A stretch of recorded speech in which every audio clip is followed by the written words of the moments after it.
This is exactly what I would do if I only had 3 weeks to get rid of my visceral fat, the step-by-step, no BS way. Matter of fact, let's kill 2 birds with 1 stone and lose both the visceral fat and the subcutaneous fat. So let's get the disclaimer out the way. Simple in theory, but it will be challenging to execute, and this will not be sustainable long term. We will need to adjust. So this is what I call my when all else fails contingency method. And we're going to tackle the visceral fat from both sides. On the right side to stop the gain, and on the left side to kill the fat. My name is Michael Diamonds. I am a medical doctor, a pro natural bodybuilder, and a scientist. And in 2025, we looked under the hoods of all of my clients. We did bloods, we did DEXA scans, MRIs, and this strategy worked every single time. So do this right, and you might even have the bonus of getting to see your abs for the first time. Let's not waste time and dive straight in. I'm actually going to start with the hardest step. The 2 main fat storage locations for the body is the subcutaneous fat and the visceral fat. With subcutaneous fat, it's all around the body. You can pinch and grab it. And if you have a lot of it, it's usually around your belly, your hips, and your legs. Visceral means having to do with organs, especially those in the abdominal cavity. And this is why it's called a silent killer. It can't be pinched. It's stored around several organs, including your heart, your liver, your pancreas, and intestines. Now, imagine having this thick, toxic sludge over all of your vital organs. And this is what makes it so dangerous. So number 1 is inflammation. So I want you to imagine this. Your knees are swollen or they're inflamed. You're limping, it's hard to walk and to get around. Visceral fat does the same thing, but to your organs. Visceral fat releases a chemical called cytokines, and they trigger inflammation throughout the body. So imagine all of your organs becoming inflamed because of this fat, not allowing the organs to do its job properly. This inflammation can narrow your blood vessels and raise the blood pressure and increase the risk of heart disease. It can slow down the liver's main function, which is detoxification of the blood. It can cause insulin resistance. It interferes with how your body uses insulin, making it less effective. And insulin is a storage hormone. Its job is to store sugar in the right places, but when it's not working well, you'll just store that glucose as fat. And you can see how this can become a vicious cycle. The sugar stays in the blood. This leads to high blood sugar levels, high insulin, high blood sugar storage, and also type 2 diabetes. The inflammation and the metabolic changes caused by visceral fat are linked to serious conditions, including a stroke, Alzheimer's, and even cancer. It can throw off the hormones that regulate your appetite, regulate your fat storage and energy, making it harder for you to manage your weight overall. The point I want to make is that it is an active threat. Even if you're skinny on the outside, you can still have visceral fat on the inside. This can be disrupting your body's systems and significantly increasing the risk of a life-threatening disease. So here's how we're going to get rid of it. The first step is we want to kill visceral fat from the inside. And the saying is always, losing fat is 80% of the diet and 20% exercise, which is true in this case. Let's not waste time, and I'm going to give you the 80% first. I'm going to tell you exactly what to eat, and I call this the gut fire protocol. Remember when I was describing insulin as a fat storage hormone? The smart way to lose visceral fat is to control insulin. So number 1, we don't want to unnecessarily spike it, and we want to keep it low as possible with the foods that we eat. So rule number 1 in the gut fire protocol, no ultra processed foods. And I want you to picture this. You're about to take a snack break. In one hand, you have a crispy, juicy apple. And in the other hand, you have a few Haribo gummy candies. And they both have sugar, right? But here's the deal. They're not the same when it comes to your gut. And let me take you through what happens exactly. So we'll start with the apple. When you take a bite into it, you're getting more than just the sugar. The apple is packed with fiber and vitamins and natural goodness. It takes a few chews to break down, your jaw is working, your saliva starts kicking in, and that's just the start. Once it hits your stomach, the fiber slows things down. Your body has to work to break down the apple's natural sugars, which means they're released into your bloodstream slowly. That fiber also feeds the good gut bacteria, helping them thrive. Plus, it keeps you feeling fuller for longer, so you're not reaching for another snack 5 minutes later. It's like a slow, steady fuel for your body. Now, let's talk about the Haribos. Pop 3 gummies in your mouth and they're gone in 2 chews. They're soft, sugary, and they slide down really easily. Why? Because Haribos are ultra processed. All the processing your body is supposed to do happens in the labs where they're made. And this is basically the difference between whole foods and ultra-processed. They're basically sugar in its simplest form, stripped from fiber, stripped from all the nutrients, or anything that makes your gut work for it. By the time they hit your stomach, there's no real breakdown needed. That sugar spikes your blood sugar fast and consequently insulin spike, giving you a quick energy hit and then followed by a crash for you to crave more. What's worse about the Haribos is that there's no fiber to feed your gut bacteria or keeping things moving smoothly. So here's what will help us do the opposite, which is rule number 2, is eat gut fire foods. And why I've called it gut fires for 2 reasons. Number 1, these foods will be high protein, and it shows that high protein foods burns more calories compared to carbs and fats. To be specific, protein's thermic effect of food, which is the sexy way of saying how many calories is burned breaking the food down, is roughly 2 to 6 times more than that of carbs and 6 to 10 times more of that of fats. So I'm going to give you a list of gut fire foods that you can include into your plan, and I'm even gonna give you a meal plan. So here's the list. Number 1 is Greek yogurt. We want them plain and we want it unsweetened. It's packed with probiotics to boost your good gut bacteria, and it's high protein. Another option is kefir. Like yogurt, but drinkable with more diverse probiotics. This is living bacteria that is good for your gut. Sauerkraut, it's fermented cabbage and it's gonna strengthen your gut bacteria, and it's also gonna aid in digestion. Kimchi, it's a spicy fermented veggie that fights off inflammation and can add flavor. Berries, I'm talking blueberries, blackberries, raspberries, strawberries, high in fiber and polyphenols, which is amazing for gut and getting rid of visceral fat, which feeds the good bacteria and also acts as an antioxidant. Chia seeds, it's fiber rich, it helps with smooth digestion, and it will keep you feeling fuller for longer. Salmon, its omega-3s reduce gut inflammation and improve insulin sensitivity for fat burning. Spinach, prebiotic fiber which will fuel your gut bacteria and keeping them happy. We can also have almonds on the list, healthy fats, fiber to support the gut, and a steady level of energy. Avocado, it has monounsaturated fats and fiber that will stabilize your blood sugar levels. As a protein source, chicken is amazing, and we want the lean pasture-raised chicken. It's high protein, easy to digest, and it's also free from any gut irritating additives. And then whole eggs and also egg whites. It's nutrient dense, and it's also packed with a lot of vitamins and minerals in the egg yolk. These foods are now the building blocks, and I'm going to give you a sample meal plan that I would follow. So meal number 1 would be a Greek yogurt power bowl with 50 grams of protein in it. So I want you to grab 1.5 cups of plain Greek yogurt, which has about 30 grams of protein, and I want you to mix it with 1 scoop of your favorite protein powder, and that's going to take you to 50 grams of protein.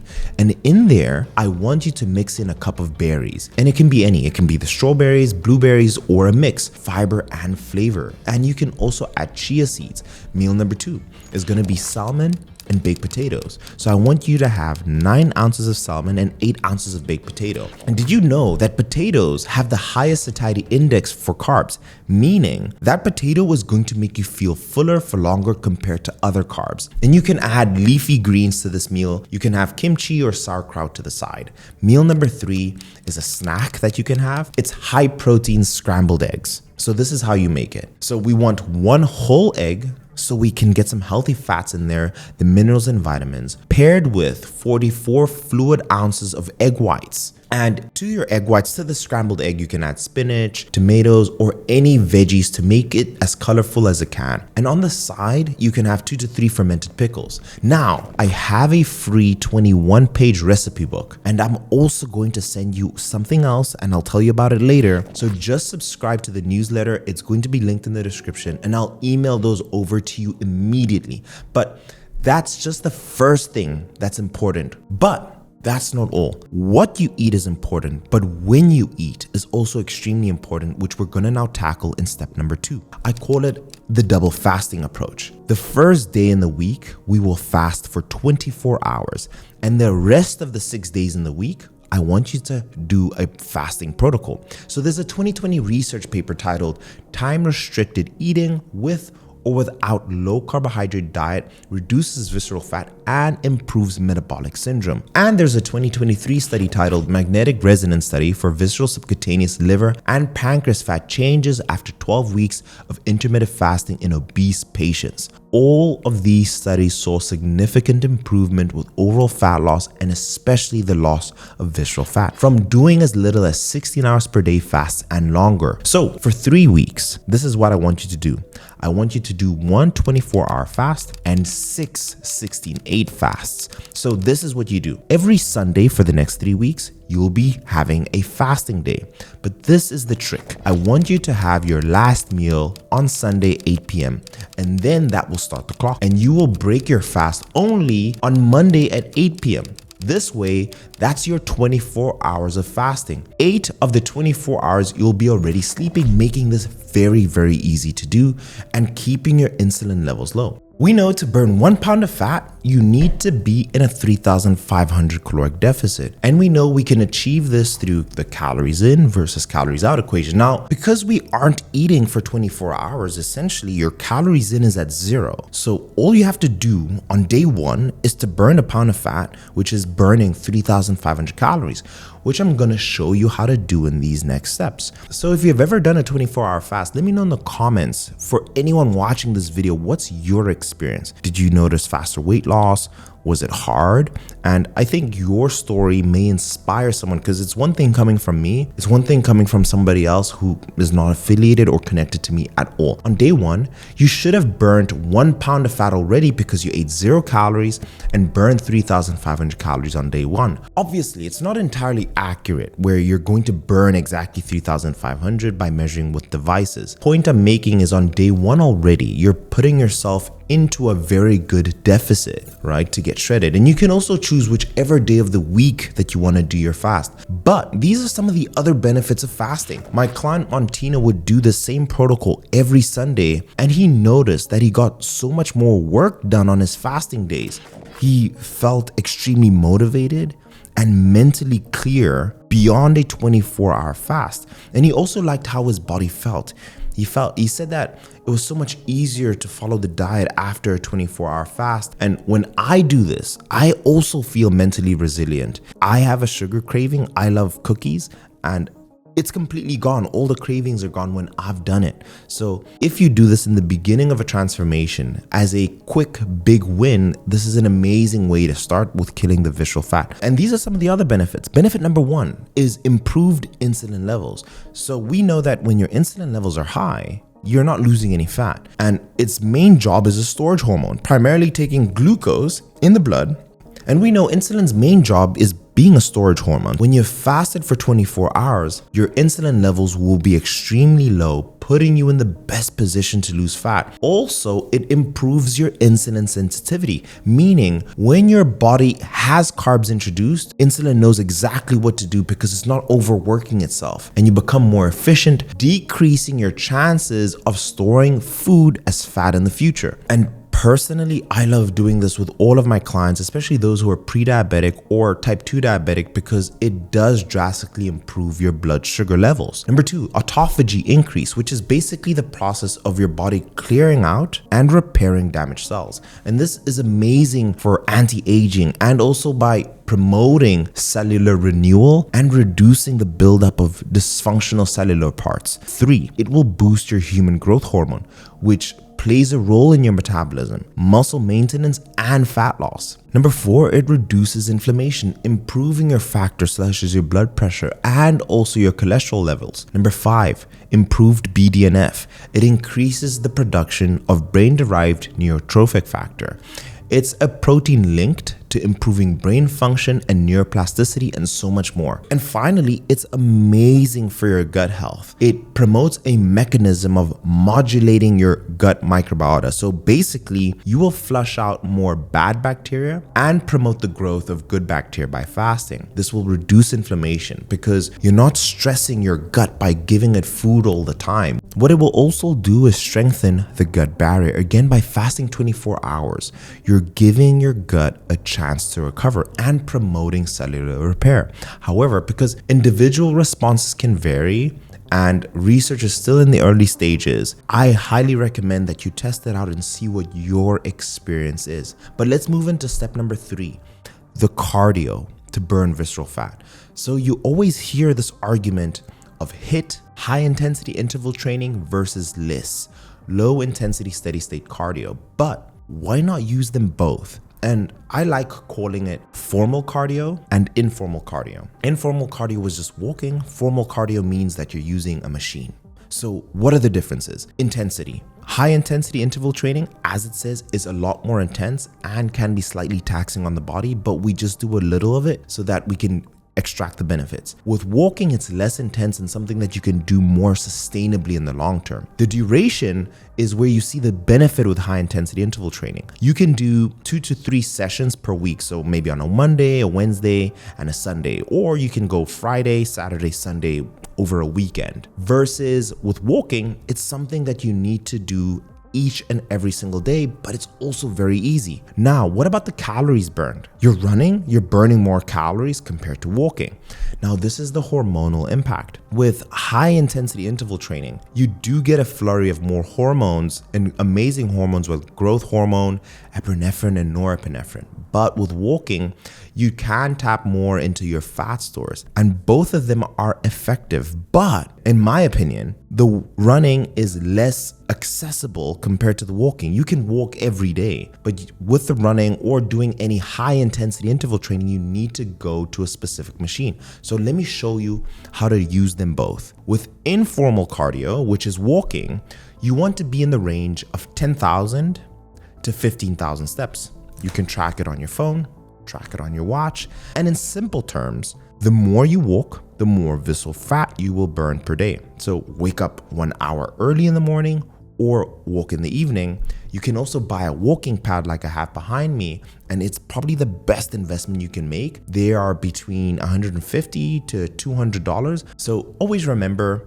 10 minutes of walking gives you 1,000 steps. 30 minutes of walking gives you 3,000. Just so all you need to do is play around with the math and find where you can find 5 minutes and 10 minutes. And you don't need to do it in a big burst. You can separate it throughout the day. But the more you walk, the more visceral fat you'll burn. Now, this is an amazing HIIT routine. I personally love the Stairmaster more, so I'm going to give you a HIIT routine for the Stairmaster, and I want you to use the same concept for any machine, right? So this is what I'll call the Techno Gym Stairmaster HIIT routine. This is what I do.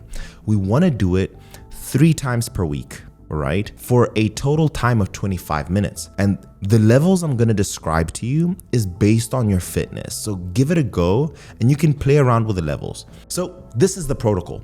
Number 1, we want to do a warm-up. So get on the Stairmaster or on the treadmill for 5 minutes. On the Stairmaster, you want to get to level 5. On the treadmill, you want to get it to about an incline of, let's say, 10%. So start at a moderate pace where you can talk, but you cannot sing. And this warms up your legs. It gets your heart rate up slightly. It keeps your posture upright, engage your core. And when you're on the Stairmaster, step with your whole foot. Try your best not to hold on to the railings. Number 2, we're going to do this for 15 minutes, a total of 4 rounds of this high intensity protocol with recovery. So this is how to do it. Alternate between 1 minute of high intensity effort and 2 minutes of recovery.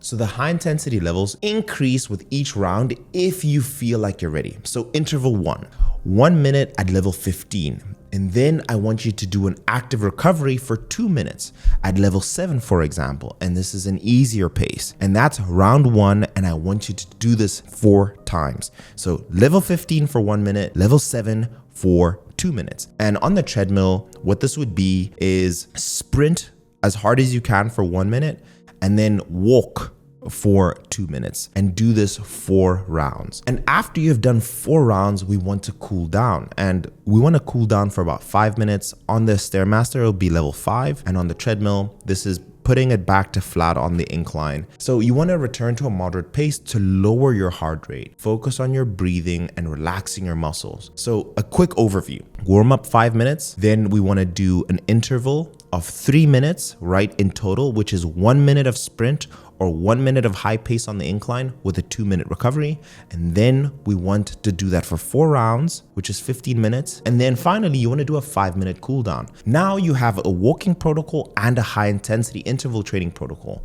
And again, depending on your level of fitness, you can play around with the levels and you'll know, hey, this works for me and this doesn't. But it is an amazing feeling, and this will help you with speeding up your visceral fat loss in 3 weeks. Now, step number 4. We've talked about insulin and how insulin and just having it spike too high is putting you in a fat storage state, especially that with visceral fat. But the second culprit in this entire thing is going to be called cortisol. Cortisol is very important, not to be demonized, but we live in a world where our cortisol is chronically elevated. There's so many things in our life that is just constantly increasing our stress levels. And the way I describe cortisol is this: it's anti-testosterone. So we know with testosterone, it helps us build muscle, it helps us burn more calories, and it helps us lose fat, and also gives us more energy. Cortisol is the opposite. It takes away energy, it stores fat, it breaks down muscle. We want to keep our stress levels as low as possible.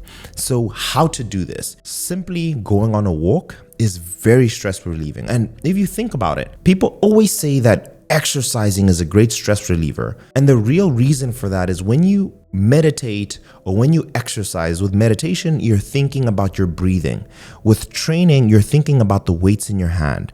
So just simply focusing on one thing for 10 to 15 minutes a day can be very beneficial. So going on a walk is great because you're just really focused on the walk. People love jogs because you're just focused on the breathing. So with reducing stress, a 10 to 15 meditation is so beneficial. The app I love using is Calm. There is a beginner's guide, 30 days, and this changed my life. And basically, in that 30 days of meditation, you learn how to focus on one thing. If it's your breathing, if it's really thinking on one thought, it will bring your stress levels down. Research has also shown journaling and maybe writing gratitude in a journal every day is also amazing for stress relievers. With focusing on one thing, when you're writing, you're really focusing about the words and how your hand moves on a book. So there's so many things that will help with reducing stress, but this is the best way to counteract the chronic cortisol elevation that you're going to get. The second thing that we can do,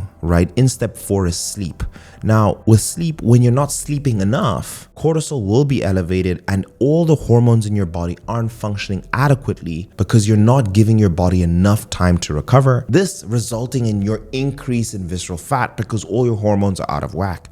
So you need to sleep, and you need to do it as the priority. It doesn't sound sexy, but it will fix everything. The insulin resistance, the cortisol gain, the testosterone increase, the hunger, all of it, if you sleep more. So this is how I want you to think of it. I don't want you to have a wake up alarm. I want you to have a go to sleep alarm, and set the alarm 1 hour before you're gonna go to bed. I want your room pitch black. We need to have it as dark as possible so that you can quickly get into bed. Now, this is the protocol I tell all my clients to follow. We want to stop caffeine 10 hours before going to bed because caffeine keeps you awake. It keeps you alert. Although you've drank the coffee, it's still rolling around in your bloodstream. And this is maybe why it's taking you so long to go to bed. So 10 hours before going to bed, you want to stop taking caffeine. So if your bedtime is 10 p.m., 12 o'clock midday is the hard cutoff. We want to stop eating 3 hours before bed. We want to stop drinking any liquids so you don't wake up at night to go pee and disrupt your sleep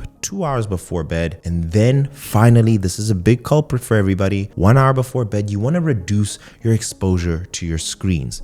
Your screens release the same light as the one from the sun, making and tricking your brain to thinking, actually, you're not sleepy, the sun is still out, stay awake, stay alert. But reducing your screen exposure will help the melatonin produce, which is your sleepiness hormone. Something that we send to our clients when they join is blue light blocking glasses. So basically, it allows you to use your devices, but it blocks the blue light, which is what stops the sleepiness hormone. Brands that I've used before is Sleep ZM, True Dark, or just go on Amazon and search blue light blocking glasses, but they need to be the amber ones, the amber colors. And then step number 5 is resistance training. Building muscle is fantastic for the aesthetic looks, but I want you to think of your muscle as a sponge. Muscle is what absorbs your carbohydrates, right, in the form of glycogen. So the more muscle you have, the more you can absorb the carbohydrates that you put into your system, making you insulin sensitive and also just reducing your overall visceral fat. It boosts your metabolism, there is a high correlation to how much muscle is on your body and how long you're going to live. So without preaching to you about resistance training, just train 3 times a week at bare minimum. You'll look amazing, you'll live longer, and you'll get rid of this toxic sludge on your body. And training in 3 weeks, you'll be surprised how much muscle you can build. And because you've stayed here, I'm also going to email you